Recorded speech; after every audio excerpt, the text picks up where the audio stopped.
बहुत सारी चीजें बातें आई, उसको लेकर करते हैं। नहीं, देखिए, विपक्ष चुनाव के पहले, बिहार का चुनाव है और कुछ और राज्यों का चुनाव है, वो एक वातावरण तैयार करता है जिसमें वो हार के बाद अपनी बात को कह सके। उसका निशाना कौन होता है? ईवीएम होता है। उसका निशाना होता है शासन सत्ता का दुरुपयोग। उसका निशाना होता है चुनाव आयोग। और इसलिए वो पहले से अपनी बात को वो रख कर उसका प्रचार करता है। हताश, निराश और जो कहें औचित्य विहीन बातों को लेकर विपक्ष कुछ न कुछ गुफा छोड़ता है। चुनाव आयोग निष्पक्ष है और निष्पक्षता के साथ में काम कर रहा है। बिहार के बारे में कहते हैं चुनाव मतदाता सूची को क्यों करेगा? अरे, कांग्रेस के समय से, आजादी के बाद से चुनाव आयोग बना है। चुनाव के पहले उनका सत्यापन वो करता आया है। आपने तब नहीं कहा।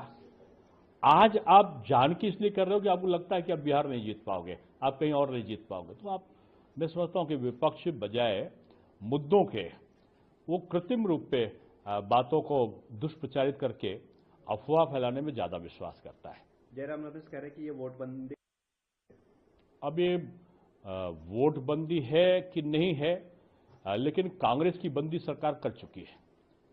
कांग्रेस हमेशा से हार का एक रिकॉर्ड कायम कर चुकी है और हार की हताशा में कोई किसी को कोई भी आरोपित कर सकता है। बहुत सारी चीजें बातें आई, उसको लेकर करते हैं।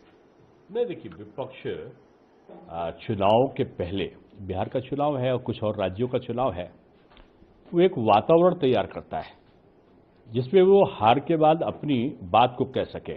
उसका निशाना कौन होता है? ईवीएम होता है। उसका निशाना होता है शासन सत्ता का दुरुपयोग। उसका निशाना होता है चुनाव आयोग।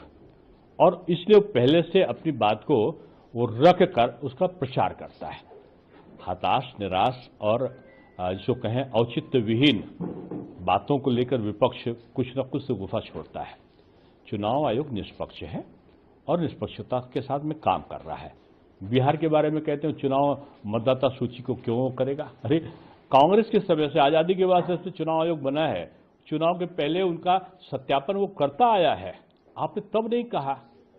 आज आप जान के इसलिए कर रहे हो कि आपको लगता है कि आप बिहार नहीं जीत पाओगे, आप कहीं और नहीं जीत पाओगे। तो आप, मैं समझता हूं कि विपक्ष बजाय मुद्दों के वो कृत्रिम रूप पे बातों को दुष्प्रचारित करके अफवाह फैलाने में ज्यादा विश्वास करता है।